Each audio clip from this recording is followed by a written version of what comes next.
Capital development authority यानी CDA अच्छा काम भी करता है, मगर इतने भोंडे और गलत तरीके से कि उसके ऊपर एक तनाज़ा खड़ा हो जाता है। एक ताज़ा तरीन तनाज़ा 4, 5 और 6 अगस्त को होने वाली प्लॉटों की ऑक्शन में खड़ा हो गया है, क्योंकि सीडीए ने 2 मुतनाज़ा प्लॉट जो है एग्रो प्लॉट्स वो फ़रोख्त कर दिए हैं।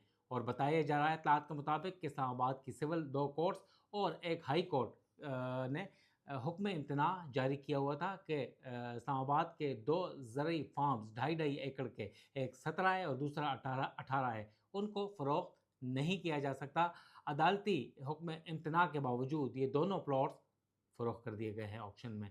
और एक 17 है और एक 18 है। 17 है तकरीबन 96 करोड़ रुपए में फ़रोख्त किया है, बहुत बड़ी रकम है 2.5 एकड़ के लिए। और दूसरा 18 है, ये भी 1 अरब 21 करोड़ रुपए से ज़ायद में फ़रोख्त हुआ है। अच्छी बात है, मगर हुक्म इम्तना के बावजूद अदालती अहकामात को नज़रअंदाज करते हुए ऑक्शन कमेटी ने इसे फ़रोख्त कर दिया है। और बावजूद इसके कि सीडीए के लॉ विंग यानी लॉ डायरेक्टरेट के अफसरान ने ये मना किया था कि ये अदालती हुक्म इम्तना है, फ़रोख्त ना किया जाए, मगर उसके बावजूद स्टेट मैनेजमेंट 2 ने पहले ऑक्शन के जो ब्रोशर थे उसमें ये दोनों प्लॉट शामिल किए, 17 है और 18, और उसके बाद फिर इसे दोबारा जो है 5 अगस्त को फ़रोख्त कर दिए कन्वेंशन सेंटर में ऑक्शन के दौरान।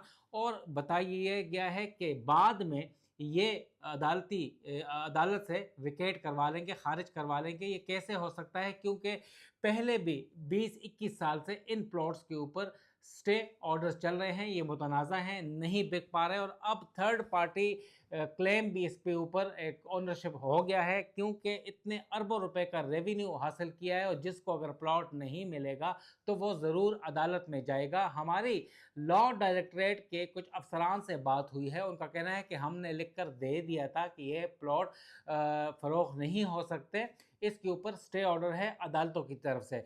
ताहम अदालती एक स्टे ऑर्डर में ये लिखा गया था कि स्टेटस को मस्ट बी मेंटेन, और जिसकी तशरीह लॉ डायरेक्टरेट और ऑक्शन कमेटी ने यह निकाली है कि इसके ऊपर बिडिंग ले लेते हैं, और जब अदालत से स्टे ऑर्डर विकेट हो जाता है, खारिज हो जाता है, उसके बाद फिर बोर्ड में ये बिडिंग पेश की जाएगी और अप्रूव कर दी जाएगी। अगर अदालत से खारिज नहीं होता तो जिसने अरबों रुपए के प्लॉट ख़रीदे हैं, करोड़ों रुपए की सिक्योरिटी जमा करवाई है, क्या वो लिटिगेशन में सीडीए के साथ नहीं जाएगा? क्या सीडीए के इंटरेस्ट और कौमी ख़जाने को नुकसान नहीं होगा? और इतनी बड़ी कंटेम्प्ट ऑफ कोर्ट जो है सीडीए के आला अफसरान क्यों कर सकते हैं? सीडीए के chairman, member finance, member state, DG law, दीगर अफसरान जो हैं वो कैसे ऐसे कर सकते हैं कि स्टे के बावजूद फ़रोख्त कर दिए जाए?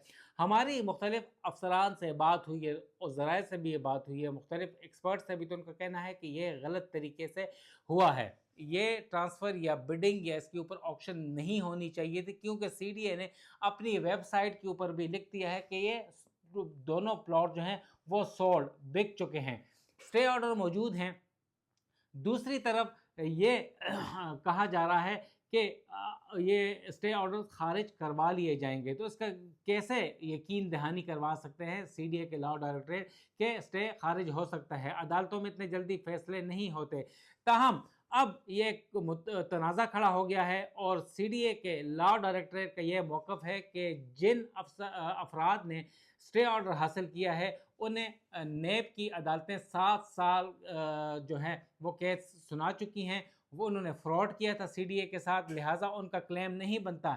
ये बात दुरुस्त है कि उनका क्लेम नहीं बनता, मगर मुअज़्ज़ज़ अदालतों की जो हुक्म इम्तना के साथ ये खिलवाड़ किया गया है, तौहीन अदालत की गई है, ये इतने बड़े इदारे को, एक रियासती इदारे को या सरकारी इदारे को ज़ेब नहीं देता था। तो लिहाजा एक नया तनाज़ा खड़ा हो गया है, एक नई बहस छिड़ गई है कि हुक्म इम्तना के बावजूद 2 प्लाट अरबों रुपए कीमत में फ़रोख्त किए जा सकते हैं, और ये एक प्रेसिडेंट सेट हो गया है ताकि रेवेन्यू हासिल किया जाए और अपनी अयाशियों के ऊपर या दीगर फजूल किस्म के अखराजात और मंसूबों के ऊपर ये रकम खर्च की जा सके।